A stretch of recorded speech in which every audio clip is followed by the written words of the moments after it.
Bueno, buenos Creo que días. todos conocéis aquí a Juan Luis. Muchas gracias a todos por venir aquí a la librería Carabanchel. Es un placer para nosotros recibiros y recibirle a él aquí. Nos va a presentar su libro Relatos cotidianos de un año inesperado. Espero que no lo conozcáis y si no lo conocéis que os guste, que lo leáis. Tengo que decir que cuando Juan Luis me dijo que era un libro, una serie de relatos cortos ambientados en la pandemia, tuve al principio ese recelo que podemos tener todos de decir, más pandemia, de verdad, necesitamos más pandemia, es necesario, no es un poco pronto o es un poco tarde o no lo sé. Sin embargo, cuando superamos ese paso nos encontramos con un libro ágil que te atrapa, un libro que está realmente muy bien escrito, con mucho humor, lleno de guiños y que con su estilo y con la forma de contar estas historias creo que realmente es un libro que merece mucho la pena. Y como te comenté hace unos días, creo que será un libro, dentro de unos años será un libro importante. Cuando todo esto pase, si es que pasa, será un libro importante para recordar y para documentar estos momentos. Que ya hay cosas que nos hemos olvidado, o que nos hemos querido olvidar incluso de hacer. Todavía estamos dentro de la pandemia y hay cosas que ya hemos olvidado, como los cambios de fase. Yo ya ni me acordaba de los cambios de fase. Estamos en la fase 3, pasamos a la fase 2, ¿cómo están en Cataluña con la fase 4, etcétera? No sé, los que fuimos también, a nosotros nos nombraron esenciales desde el principio. Tuvimos que trabajar durante todo el confinamiento sin medios, sin mascarillas y sin nada. También es un libro que nos llega en este sentido. También los homenajes que haces a los sanitarios y por supuesto a los transportistas y a toda la gente que tuvo que trabajar en esos momentos. Pero este libro realmente no es un libro sobre la pandemia, son historias que se desarrollan en la pandemia, son pedacitos de vidas, momentos puntuales, como digo, con mucho humor, con mucha ironía, con también conciencia social y una sensibilidad y con unos guiños que yo diría como pícaros o pillines a veces, que unos giros que no se resuelven hasta el final, hasta la última línea de cada una de las historias. Pero bueno, no quiero desvelar nada más, ya él os va a presentar el libro, ya desvelará él lo que quiera, o contará él lo que quiera. Y bueno, decir que esto lo estamos grabando, lo subiremos a nuestras redes sociales, seguidnos en redes sociales si no lo hacéis. Muchísimas gracias de nuevo por venir y os dejo aquí con Juan Luis. Muchas gracias. Muchas gracias.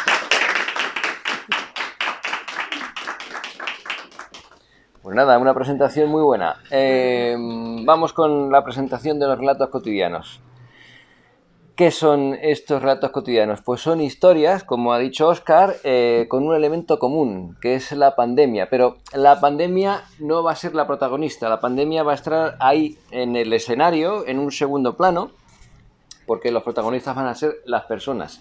Diferentes personas, muy diferentes unas de otras, algunas las vais a reconocer y a muchas de ellas las vais a reconocer, algunas os van a llamar la atención cómo actúan, pero bueno, lo iréis viendo conforme leáis el libro. Vamos a ver desfilar a muchos personajes, aunque van a predominar colectivos. El de los sanitarios yo le doy mucha importancia porque ha sido un colectivo fundamental y que, bueno, pese a los aplausos y todo eso, yo pienso que está muy mal tratado en varios aspectos. O sea, salen médicos, enfermeros, terapeutas, médicas, enfermeras, terapeutas. También los ancianos son protagonistas de muchos relatos porque es otro colectivo también muy castigado. El anciano casi siempre asociado a una vulnerabilidad y a una soledad en la que está sumergido. Y también los jóvenes, porque es otro colectivo que también tiene mucho que decir y a veces no puede decir todo lo que quisiera. Vamos a recordar muchas cosas, como decía Óscar, a lo largo de los relatos, cosas que se nos empiezan a olvidar cuando aún no hemos salido. Vamos a recordar los aplausos, esos aplausos que estaban a 8 de la tarde junto con el Resistiré. Vamos a ver cómo los sanitarios se cansaban y a veces tiraban la toalla. Vamos a ver también las cacerolas, que poco después de los aplausos empezaron a surgir. Vamos a ver esa desescalada con esas fases que había y vamos a ver también las vacunas, cómo asomaban, cómo al principio esas vacunas nos causaban muchísima desconfianza porque, bueno, yo, por ejemplo, no pensaba que alguien pudiera desarrollar una vacuna contra algo nuevo en tan poco tiempo, pero que luego también supimos que había gente que se colaba para ponerse las vacunas, porque aquello, los que se lo habían puesto seguían en el mundo y parecía que no se volvían verdes ni nada. Casi todos los relatos transcurren en Madrid. Madrid va a ser la protagonista de los relatos, pero no de todos. Hay algunos que transcurren en un pasado clásico, con otra epidemia, porque quiero remarcar que estas cosas ocurren, están asociadas al ser humano desde que convive con animales. Hay pandemias que cada tanto tiempo han diezmado el mundo. Y algunas van a transcurrir en un futuro casi siempre distópico, en un futuro que no sé si será así, pero bueno, seguramente va a ser mucho menos presencial cada vez. Y hay incluso un relato que transcurre en la Estación Espacial Internacional. Algunos transcurren en Estados Unidos, que me parece que es un lugar muy interesante para escribir, sobre el que escribir.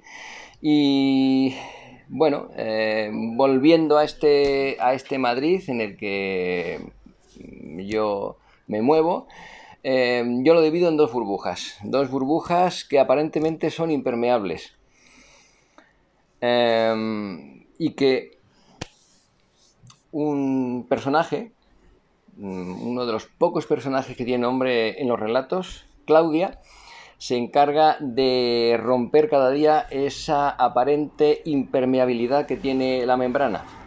Porque Claudia todos los días sale de su casa, en un barrio que podría ser este, coge el metro y se va a la casa de Doña Concha, que vive en el centro, en un barrio acomodado, donde pasa la mayor parte del día. Claudia es la que lleva el dinero a casa porque su marido está en el paro y se encarga de ser amo de casa y de sacar adelante a las dos criaturas que tiene, que son pequeñitas. Bueno, pues Claudia se encarga de romper esa membrana, de comunicar esos dos mundos y de mostrarnos poco a poco que, aunque parece que ese Madrid está de espaldas uno al otro, la gente que vive en cada una de las burbujas se comporta en el fondo de forma muy parecida, tiene intereses parecidos en todo. Lo digo aquí también en la contraportada. Unos están de una manera como arrinconados y otros en su burbuja, aunque ellos no lo crean, también están arrinconados. No son tan diferentes. Leer los relatos cotidianos es, en cada relato, asomarse a una ventana, a un paisaje, a un lugar que te va a mostrar algo cada día diferente. Y bueno, pues ¿cómo surgieron estos relatos? Yo estaba haciendo otras cosas, otras escrituras, estaba centrado en un proyecto que ahora está más avanzado. Y no sé si os acordáis, pero incluso yo creo que en diciembre de 2019, ya en los telediarios, pero al fondo, salían noticias de China en la que parecía ser que la gripe de ese año, esa cepa, daba más problemas de los previstos. Salía como algo ahí desvaído que poco a poco, en enero, fue ganando protagonismo. Y en febrero vimos todos alucinando cómo en el plazo de una semana, 8 o 10 días, los chinos, esos mismos chinos, construían un hospital enorme en cuestión de días. Salían la cámara rápida, me acuerdo por televisión, que aquello se levantaba como si fuera una cosa tremenda. Y poco después, en febrero, mucho más cerca en Italia, veíamos cómo, además en el norte de Italia, supuestamente la Italia más avanzada, esa gripe, esa cosa que todavía no tenía nombre, iba confinando ciudades. Y yo, por ejemplo, pensaba, qué desastre de italianos, macho, qué mal están gestionando este año la gripe, de cómo se le está yendo de las manos. Y de repente nos saltó, cuando nos decían que iban a ser 2, 3, 4 casos aislados, nos saltó a la cara. Manuel es un chino que no se llama Manuel, pero se hace llamar Manuel, y Qin Xiao, que es otra china del barrio a los que yo compro habitualmente. Manuel me decía, Juan, no van a hacer aquí nada, no cierran, no van a hacer aquí nada. Y yo decía, pues no sé, Manuel, eso no será para tanto. Y ese mismo Manuel, un par de días más tarde, me llama y me dice, Juan, vente a mi tienda que voy a cerrar 15 días. Y esto me lo dice Manuel, que el día de Navidad está en la puerta de la tienda esperando a que vaya a comprar el pan. que el Viernes Santo está también, cuando todo el mundo se ha ido de Madrid, está ahí, en su tienda, y que en el puente de agosto tiene abierto todo el puente para comprarle lo que tú quieras. Pues Manuel me dice que va a cerrar 15 días, y entonces yo digo, coño, esto es más serio de lo que parece. Esto viene para quedarse y para darnos la lata, pero bien. Pues yo pensé, Manuel debe tener información privilegiada, claro, tiene familia en China, le estarán contando, habrán hecho, porque los chinos, claro, también nos cuentan lo que quieren de lo que pasa en China.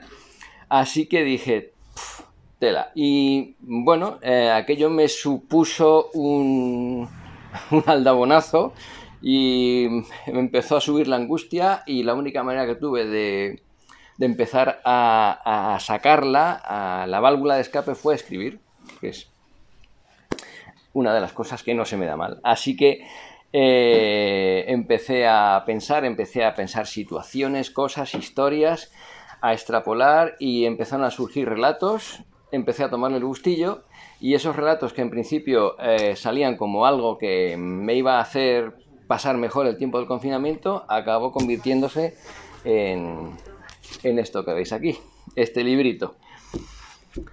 Bueno, voy a leer un relato ahora. No sabía bien si leer uno o el comienzo de dos, pero como dice Óscar, la gracia está al final, así que voy a leer uno entero. Me voy a quitar las gafas porque los miopes tenemos la capacidad de leer sin gafas. Así que voy a él. Se llama Pan y Circo. La mujer junta los labios delante del espejo y comprueba que el carmín esté bien aplicado. Es el último paso de un proceso que empezó hace 3/4 de hora. Una vez ha dejado todo en orden, la mujer comprueba el WhatsApp de su smartphone, enarca una ceja, sonríe y teclea con los pulgares para responder uno de los chats. Cuando abre la puerta del baño, encuentra al perro, que hasta hace un momento gimoteaba, moviendo la cola a sus pies. Lucas, ya vamos, ya.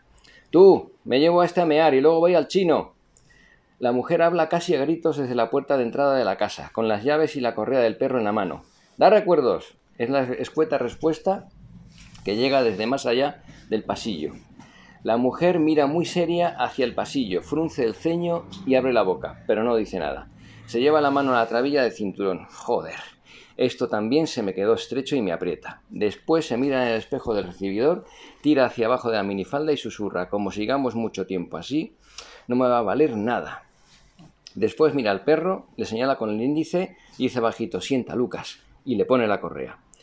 Antes de aliviarse, el perro olfatea varios alcorques, unas cuantas farolas y los cuartos traseros de unos cuantos congéneres, que a su vez lo olfatean a él con el mismo interés. Cuando llegan al parque, la mujer suelta al perro y camina hasta un banco situado a la entrada de una vereda. Sonríe al comprobar que no hay gente ni patrullas. Se sienta y saca el smartphone y la bolsa donde guarda las chuches de Lucas. El animal se sienta sobre sus patas traseras y mirando a su ama, atento a cualquier indicio que le indique que va a recibir un premio. Mientras manipula la bolsa de chuches, habla con Lucas. Como hemos venido más tarde, hoy no vas a ver a Pincho, y yo tampoco voy a tener a la moscona de su dueña zumbando a mi alrededor. Cuando el perro adopta de nuevo la postura de espera, la mujer manipula con habilidad el smartphone. Envía un par de mensajes a un chat y sonríe. Mientras espera la respuesta, comprueba que las cercanías sigan despejadas. No ha pasado un minuto cuando vuelve a repasar el chat. No hay respuesta. La mujer teclea de nuevo su dispositivo y murmura mientras Lucas ladea la cabeza mirando a su ama. La mujer suspira, pulsa el icono del WhatsApp y se acerca al dispositivo a la boca para enviar un mensaje de voz. Un rato después, lanza unos cuantos improperios al aire al comprobar que el audio que envió aún no ha sido escuchado por el destinatario. Lucas lloriquea y alza una pata delantera cuando la mujer, de pie, espera que el tono de llamada que escucha sea sustituido por la voz de él. «Vamos, contesta, por favor», insiste. Llama 2 veces más. Justo cuando la frecuencia cardíaca está disparada y piensa «¿A este hombre le ha pasado algo?», escucha una voz que con tono despreocupado dice «¿Sí?». No han pasado ni 3 minutos cuando la mujer camina a tal velocidad que Lucas tiene que trotar para mantenerse a su lado y que no le tire la correa. Hoy se acabó, según parece, el olfatear árboles, farolas y congéneres. No puede ser, dice la mujer apretando los dientes. Un imbécil más para la colección. ¿Cuándo aprenderé? Continúa con los puños cerrados y negando con la cabeza, desplazándose a toda velocidad. Cuando la mujer abre la puerta de la casa, Lucas se sienta a los pies de su ama, meneando la cola, esperando su recompensa. Y así se queda, esperando, porque la mujer se queda inmóvil al ver pasar a su marido, en chándal, llevando una bandejita con 2 latas de Coca-Cola, 2 vasos, unos panchitos y la botella de Pampero. ¿A que no sabes, dice él, quién ha venido para ver el primer partido de la Bundesliga? Pues nada más y nada menos que... Y el marido dice el nombre del amigote y continúa su camino. Ella sigue inmóvil unos momentos. Luego se dicen, no me jodas, muy bajito y enfila hacia el pasillo. Lucas va detrás, a cierta distancia, pero sin perder la esperanza. Al verle junto a su marido en el salón, le tiembla el labio inferior, también las manos. Los hombres permanecen ajenos a ella. En la gran pantalla de la televisión, un rubio muy joven acaba de marcar el primer gol para su equipo y lo celebra bailando con sus compañeros, a prudente distancia. Las gradas están vacías, pero se escucha por megafonía el himno del Borussia y voces que deben provenir del banquillo. Este chaval, Haaland, se sale el cabrón, dice el marido. El amigote asiente sin dejar de mirar la pantalla y comenta, si Florentino se lo trae, el año que viene nos hacemos la 14ª, colega. Los dos hombres parecen pasarlo en grande bebiendo y hablando de fútbol. La mujer, callada hasta entonces, estalla. Pero, ¿qué pasa con vosotros? ¿No sabéis que aún estamos en la puta fase 0? Los dos hombres se vuelven sorprendidos. El marido sube y baja las manos como pidiendo calma. Tranquila, chatita, que te va a dar un chungo. Nadie tiene por qué enterarse. El amigote, por su parte, dice que sí, que desde luego, que él, en cuanto acabe el partido, él se va. Me borro en cuanto el árbitro pite, que aún no he dado mi paseo por el parque. Y mirando a la mujer mientras el marido vuelve a mirar la pantalla del televisor, le hace un mohín y le guiña un ojo. Ella, muy congestionada, sale del salón a toda velocidad y se encierra en el retrete. Lucas se queda en el salón a probar suerte con los hombres que comen panchitos. El amigote le da un codazo a su anfitrión y apuntándole con el mentón le dice, tu chica cuando se enfada está aún más guapa, cabrón. ¡Qué suerte tienes! Y el marido, batiendo una mano en el aire, le responde, quita, quita, incauto, que no sabes lo que dices. Pues hasta ahí. Gracias. Pues bueno, hasta aquí lo que yo tenía que decir. Ahora espero vuestras preguntas, quedo a vuestra disposición por si tenéis alguna pregunta que hacerme. A ver, yo sí te quería... Bueno, yo primero comentarte que ya he leído el libro, por lo cual pues, sí que más o menos conozco las historias y quería preguntarte pues, un par de cosas. En primer lugar, pues, de todas las historias, porque no solamente es el COVID, es todo lo que ha estado alrededor, pues el Filomena, las caceroladas, lo que pasó con Trump y sus manifestaciones. ¿Cuál crees que de estos eventos realmente van a pasar a los libros de historia? ¿Se recordarán en un periodo de tiempo largo? Hombre, bueno, a ver, lo de Filomena yo creo que más bien es un accidente anecdótico que puede volver a pasar y que queda como quizá algo que se repita porque con el cambio climático ya vemos que están todas las estaciones cambiadas y puede ser. Yo creo que no es lo que quedará, lo que va marcando tendencia es lo de Trump, ¿no? Esa... no lo sé, no, esto es especular, no estoy seguro, pero estoy seguro de que Trump volverá en el 2024 a presentarse y será un serio candidato. La forma esta de gobernar y sobre todo la forma de hacer campañas, que más que nada son campañas de marketing, marcan tendencia. Entonces, y bueno, luego también conforme va el mundo, no sé, tengo otro libro en mente, pero creo que el siguiente podría ser Relatos cotidianos de una década inesperada, porque al paso que vamos podría ser algo así. Creo que lo de Trump es lo que nos va a marcar tendencia. La pandemia quedará porque yo me acuerdo, además, yo tenía una mujer que quería mucho, mi madrina, en realidad era mi abuela, que iba con el siglo XX, y era bastante mayor cuando yo era pequeño, pero me acuerdo de una cosa, de cada vez que volvía por la calle, su afán, que le debía haber quedado de la gripe española, que ya tenía 18 años, era que me lavara las manos siempre que venía de la calle. Hay cosas, por ejemplo las mascarillas, yo creo que esas mascarillas también nos quedarán, porque antes cuando vimos a un japonés cerca del Prado con la mascarilla puesta pensábamos que estaba malito, que le pasaba algo, que no sé qué. Ahora esto lo vamos a ver de forma más natural. Eso pienso yo. Muchas gracias por la pregunta. No, y un poco al hilo de lo que tú has comentado ahora mismo también, sí que me gustaría pues, preguntarte en tu opinión, ¿cuáles de las cosas que hemos estado viviendo estos días, cuáles van a perdurar? Es decir, ¿cuáles los cambios vitales que hemos tenido? Porque al fin y al cabo, pues, con las mascarillas, los cambios en el trabajo y tal, ¿cuáles crees tú que se van a perdurar en el tiempo y cuáles ya, de alguna manera, o se van a olvidar o ya nos hemos olvidado de ellos? Pues, hombre, hay cosas que yo creo que el mundo lleva una tendencia, pero estas cosas sirven para quitarnos un poco ese barniz que tenemos que nos hace a todos muy civilizados y muy educados. Me explico, por ejemplo, bueno, hay cosas que se han adelantado, que han hecho, esto ha hecho de catalizador, por ejemplo, el teletrabajo, por ejemplo, el internet lo ha hecho todavía más fuerte, que ya venía para quedarse, pero es que ahora se queda definitivamente. Las compras presenciales, hay un relato que transcurre en el futuro en el que la aventura es comprar algo presencialmente en una tienda. Entonces, eso es que hay gente que en ese momento no habrá comprado en su vida nunca en la tienda. Y entonces, para ellos es algo que se les sale. Yo creo que esas cosas se quedarán. Esas cosas son las que marcarán tendencia. Y otras cosas, por ejemplo, pues lo del cambio climático. Tenemos mucha conciencia de él hasta que hay algo inesperado que surge y esto está contaminando muchísimo. Entonces, el cambio climático va a seguir avanzando, pero como que queda en un segundo plano porque hay otra cosa que nos corre más prisa.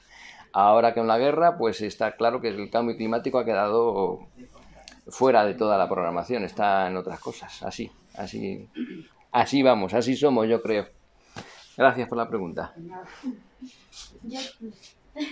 Te acabas de decir que tienes otro proyecto, no sé si puedes Sí. adelantarnos algo. Está bastante avanzado, no tiene nada que ver con aunque ya digo, lo de la década inesperada, igual en un futuro.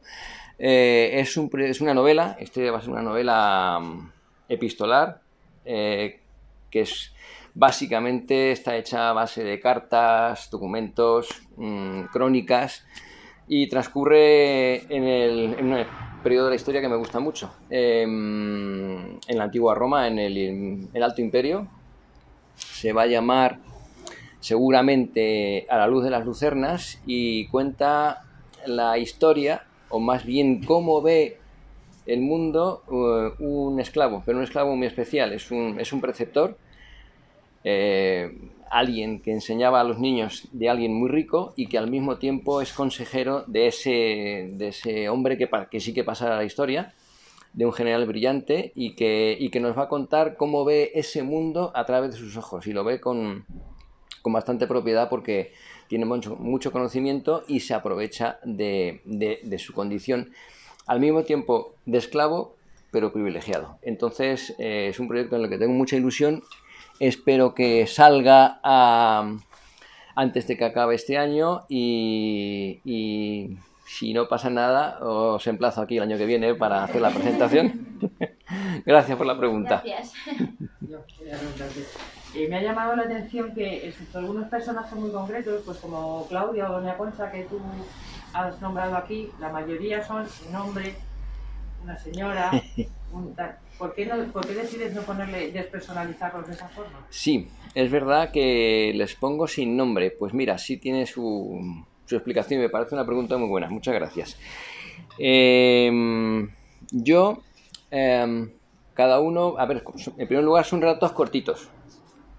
Entonces, quiero... y cada uno en algún momento se va a sentir identificado con la situación, o que conoce a alguien que le pasa eso, o que se puede imaginar que le está pasando algo parecido. Entonces, lo que yo quiero con los personajes, yo te los esbozo, básicamente, no te los voy a describir de una forma minuciosa, ni tampoco les voy a nombrar, salvo en excepciones, para que tú, en tu experiencia vital, en tu vida, les encajes y dices, anda, este se parece al fulano que iba conmigo al colegio, o este es el vecino, aquel lo encuentro en donde sea. Entonces yo creo que de esa manera el personaje tú lo colocas mejor y eres capaz de encajarle y de empatizar, o de odiarle más, porque hay de todo. Aquí hay algunos personajes también que son bastante odiosos. Entonces pues ahí de esa manera yo creo que lo encajas más, para bien o para mal, pero lo haces tuyo, haces la causa tuya con el personaje o contra él. Esa es la cosa. De nada, a ti. Yo también te voy a preguntar. Te voy a preguntar sobre el libro también, sobre los títulos. Los títulos de los relatos. Títulos, sí, porque son curiosos. Por ejemplo, hay uno que es así 724, por Sí. ejemplo, o no sé, mimetismo, o el que es Borneo y Saud, cariño. Ah, Son sí, unos sí, títulos, sí. ¿Cómo los elaboras? ¿Cómo los haces? Hombre, el título no deja de ser una línea o dos palabras, o incluso una a veces, pero yo creo que tiene su importancia porque luego te va a ayudar a encajarlo y te va a decir bastante. Tiene que ver con el resto del relato. Así 724, por ejemplo, que has nombrado tú. Así 724 transcurre en una oficina de farmacia. Entonces, el tipo que está ahí despachando, su misión aparentemente consiste en el coger la tarjetita.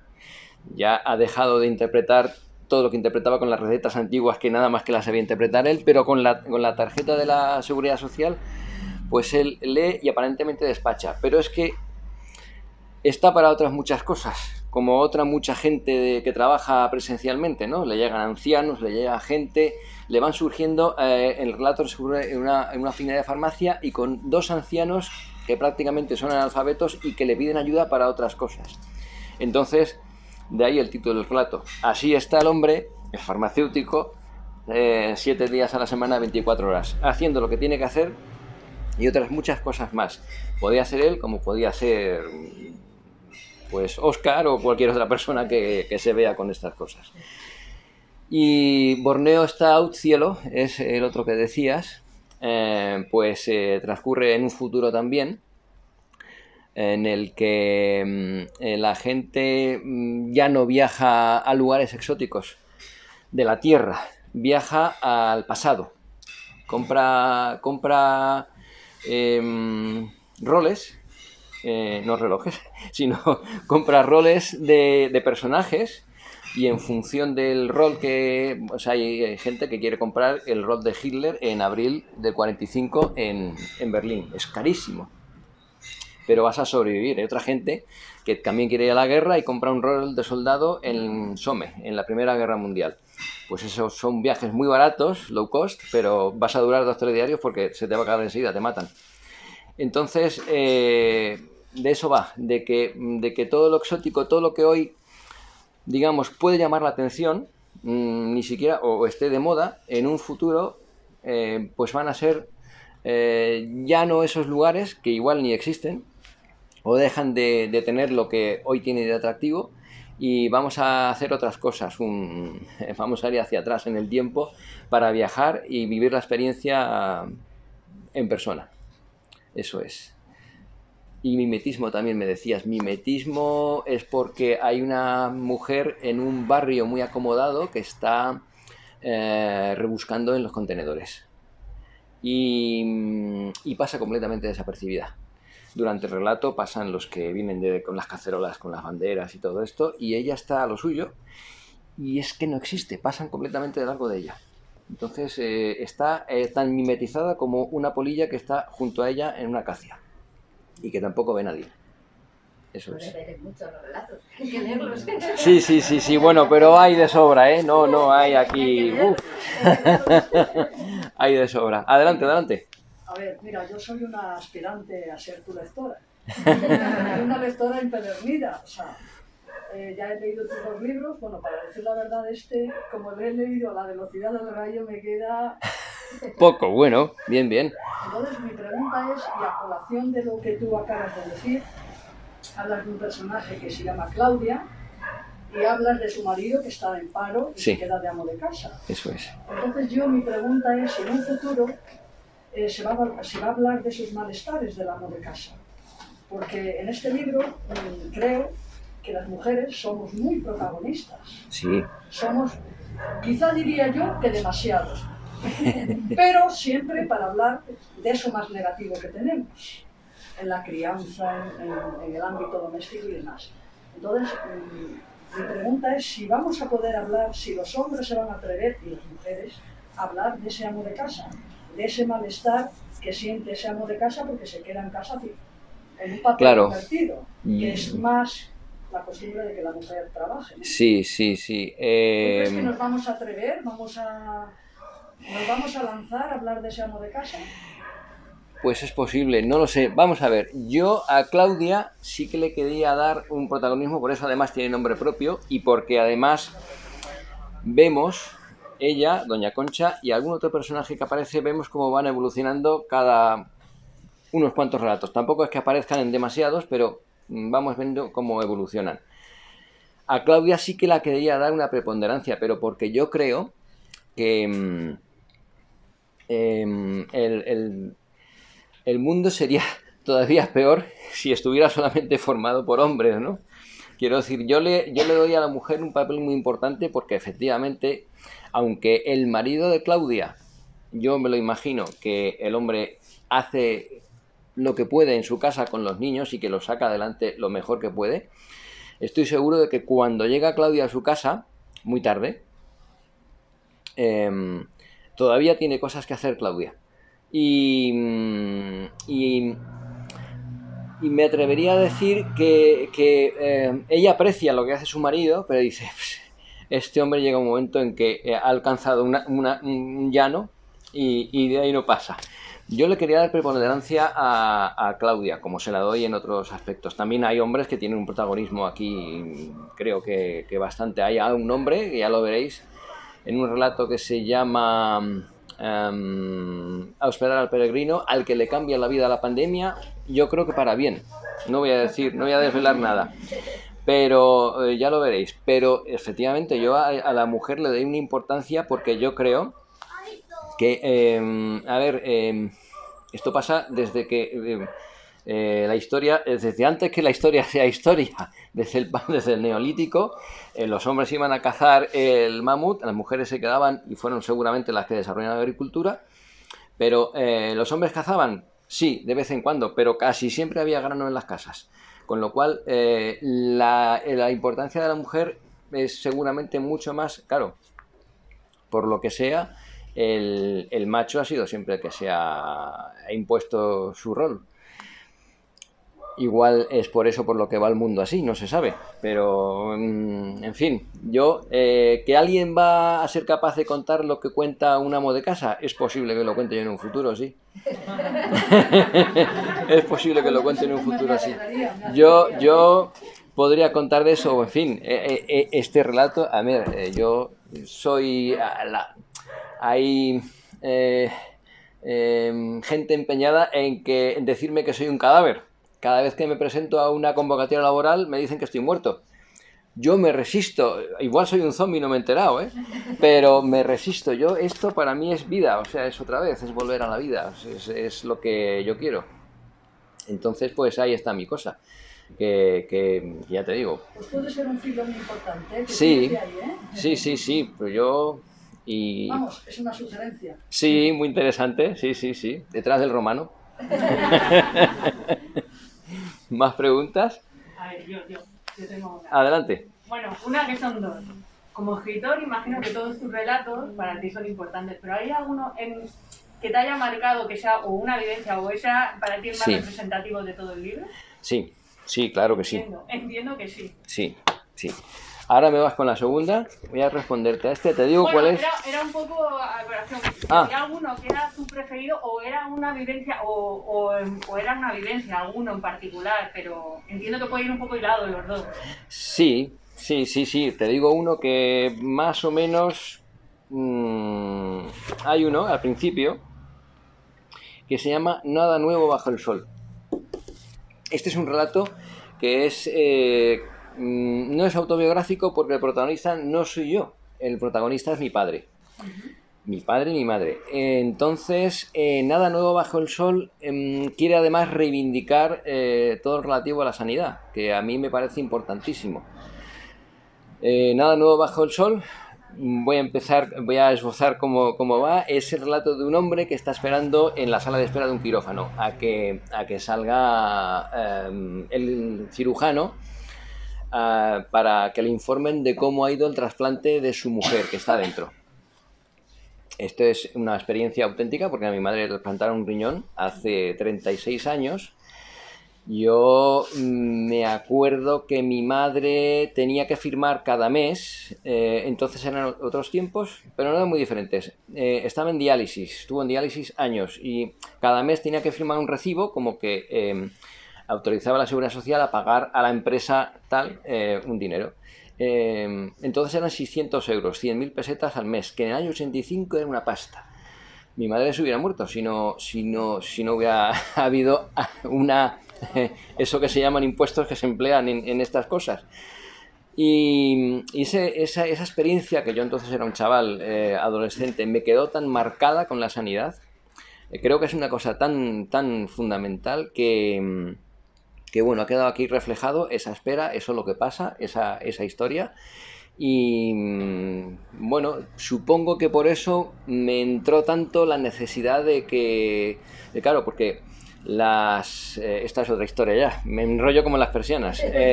La sanidad privada es preciosa, es muy bonita, pero es un negocio.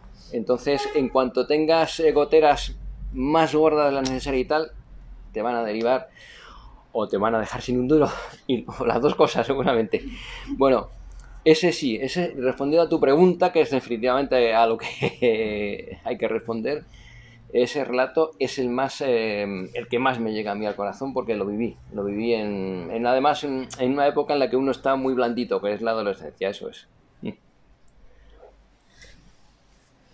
Adelante. Me gustaría hacerte una pregunta más personal y más enfocada desde la admiración hacia tu trabajo y todo lo que estás consiguiendo como escritor. Y sobre todo haciendo referencia a tu primer libro, Si hace lo que se te dice, que, bueno, explicabas toda tu trayectoria profesional y el desencadenante, que llevó al desempleo, y ahora cómo te has reinventado con la escritura y demás. Y me gustaría preguntarte qué consejo le darías a la gente joven que les dicen que les hagan determinadas cosas en su vida, pero que ven que esas cosas no van a llegar a un buen puerto. Pues una pregunta muy interesante, gracias. Sí, a ver, Si haces lo que se te dice, empieza en el año 87 y acaba en 2019. Ese mundo del 1987 tiene algún parecido con pero ha cambiado muchísimo. Entonces, la fidelidad, digamos, de los empleados con las empresas y al revés, de las empresas con los empleados, aparentemente era mucho más sólida. Yo me acuerdo que hacía contratos de 6 meses y me iban renovando y a los 3 años era fijo. Y era difícil que no pasara eso. Hombre, podías ser un bandarra, podías hacer una barbaridad, podías ser un vago y te echaban, o a lo mejor pasaba algo y esa empresa no iba bien y te tenían que echar de otra manera, pero había algo que ha saltado por los aires, que hoy en día el mundo ha cambiado radicalmente, ¿no? Digamos, hay unos intereses que se han impuesto, las empresas son un negocio, pero ese negocio, pues a mí efectivamente después de 30 años, un poco como los burros cuando son viejos, pues se le pegan palos y cuando no, pues se les echa fuera. Esa historia no solamente a mí, la banca como yo la conocía, como está ahora, ha cambiado radicalmente. Y hay una campaña en marcha para que la gente mayor, por ejemplo, tenga atención, pero les cuesta emplear un poquito de todo lo que ganan en eso. Entonces, ¿yo qué te diría? Pues el mensaje que transmito es que tú persigas tus sueños, porque las pesadillas vienen solas. Eso, vamos, se acercan a ti en cuando te descuidas, pero tú persigue tus sueños, intenta ser responsable, pero cuando veas que hay una cosa mejor que te puede venir bien, no lo dudes, tira para adelante porque el día que, según va el mundo, el día que donde tú estás trabajando a ellos no les convenga, vamos, date por echado. Gracias a ti. Bueno, pues ¿alguna pregunta más? Yo te quería preguntar una cosa más técnica quizá. Más o menos, aparte de los que están ambientados en el futuro, siguen los relatos un orden más o menos cronológico con la pandemia, ¿no? Más o menos, aparte de los que están ahí un poco insertados. Quería preguntarte técnicamente si eso lo habías escrito también en el orden en el que se han publicado o si ¿fuiste metiendo luego cositas entre medias o cómo desarrollaste un poco el proceso? No, más o menos están escritos en orden cronológico. Es decir, yo cuando escribo de las fases, que es más o menos relatos tempranos dentro del libro, están ahí en esa, cuando estábamos viviendo las fases un poco, evolucionando conforme fue la cosa.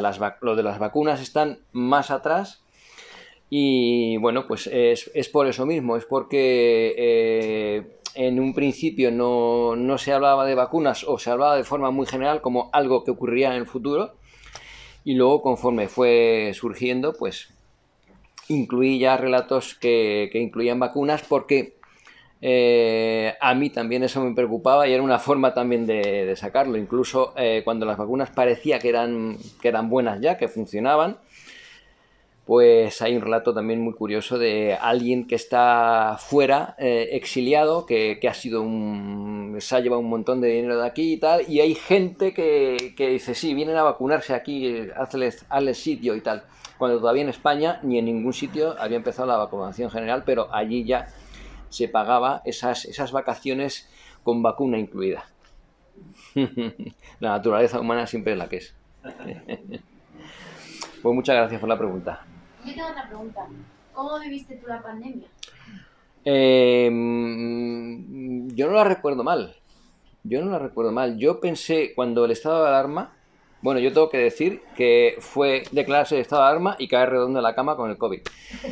No sé, supongo que lo pillé en algún momento donde no se llevaba todavía mascarilla y tal, lo estuve incubando. Me acuerdo que pasé 15 días tirado. Yo que soy muy madrugador y me levanto, me dejó hecho polvo.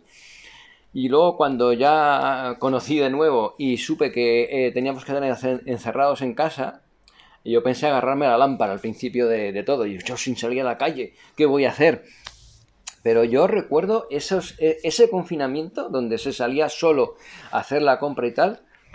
Tengo que decir que no lo recuerdo mal, lo recuerdo muy agradable, amenizado por algunos bollos que aquí se hicieron en casa, como todo el mundo. Y sí, cuando las primeras veces eso que pasaba, que ha pasado ahora otra vez con el aceite de girasol, que pasó con el papel higiénico, que desaparecía completamente. Yo me acuerdo la primera vez justo antes de caer malo, que fui, creo que era Altucás, un súper que hay cerca de casa, que ya había cerrado a Manuel y que estaba todo, había volado todo, o sea, la gente me habían dejado unas alitas de pollo, me parece, quiero recordar, y no encontraba de nada. Había cosas, sí, que había leche y tal, pero muchas veces entró una desesperación que yo no recordaba de muy pequeño, cuando en casa hacían acopio de cosas, porque había gente que había vivido la guerra de adulta, y esta mujer que he nombrado antes, y que tenía pánico a que pasara algo, que de la nada, que surgiera algo y que se cortara el suministro. Entonces, me acuerdo que en casa se acumulaban latas que se iban consumiendo, se iban cambiando para que no caducaran, pero eso es una cosa curiosísima. Pero no, yo lo recuerdo bien, ¿no? Y luego cuando salía una hora, me acuerdo que el primer día que salí una hora, me sentí el hombre más feliz del mundo. Es como si hubieran dejado ir a Hawái de vacaciones. Eso lo recuerdo fenomenal. Sí, yo no tengo mala experiencia, ¿no? A ti. Adelante. En tu proceso de escritura, cuando tú... Es diferente, imagino, escribir un relato que una novela. Pero sigues una pauta, me refiero, tú escribes, revisas y se lo das a alguien para que lea. ¿Cuál es tu proceso? Sí. Y si es diferente los relatos o en una novela. Claro, mucho. El relato es una cosa muy corta, es como un episodio, es como un anuncio, para entendernos, de televisión, que te cuenta una historia muy corta, con un mensaje muy determinado. Entonces eso, lo principal es que en el inicio de la creación, digamos, de las diferentes partes que tú mismo eres, el que se encarga de captar la información, el cotilla, capte algo y le interese, y entonces a partir de ahí creas una historia, y esa historia la repasas, la complementas, le das unas cuantas vueltas, la vuelves a revisar y se lo pasas a ti mismo, al crítico que tienes dentro, cuando hay relatos, aquí también hay relatos, digamos, algo fuertes, entonces dices, pero, hijo mío, tú has escrito esto, ¿cómo vas a ser capaz de publicarlo? ¿Cómo vas a ser capaz de dárselo a otro para que lo lea? Y entonces hay una lucha entre el crítico y digamos, el que decide si lo vas a publicar o no, que eres tú mismo, ¿no? Y bueno, luego efectivamente lo das a leer a alguien, a ver si esa idea que tú tienes la has expresado de forma que el otro entienda algo parecido, porque también ocurre que cuando doy un relato a 3 personas diferentes, casi sin duda, cada una de ellas entiende una cosa diferente.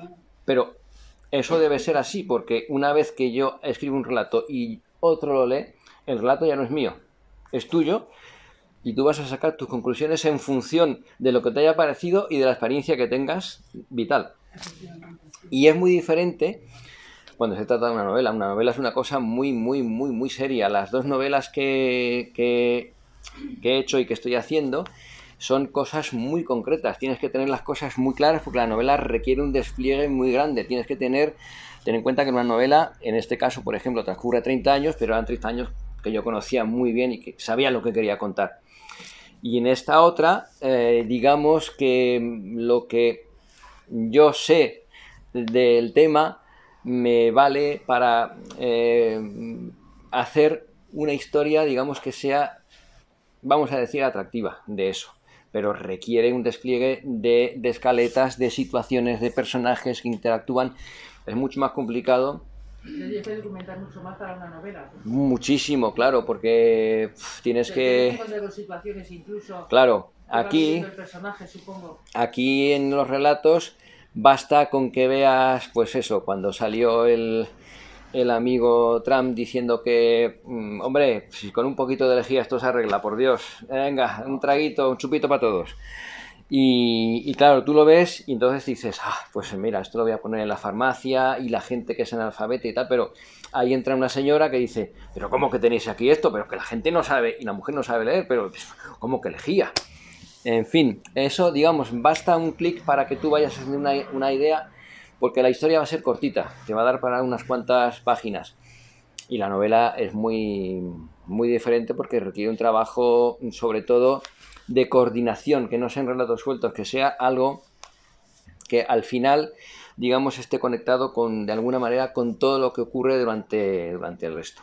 ¿Y en ese caso qué haces? ¿Escribes todo y después lo das a leer? ¿O vas dando trozos a leer? No, se hace por trozos. Claro, se hace por trozos, luego vas cambiando, tienes que repasar un montón de veces porque, claro, en una novela de 200 páginas, 250, pues normalmente es fácil que tengas varias incongruencias y que a un personaje que le has puesto de una manera lo leas y lo hayas puesto de otra, o lo hayas descrito, en fin, o le hayas hecho situarse en un contexto que no le corresponde. Entonces hay que darle vueltas y tal, y aún así seguro que algo queda, pero vamos, es muy diferente. El trabajo de una novela requiere un proceso anterior, medio y posterior mucho más grande que el del relato. El relato, de todas maneras, a mí me gusta mucho, es mucho más difícil hacerlo atractivo para que venda, para entendernos, pero escribirlos es relativamente fácil,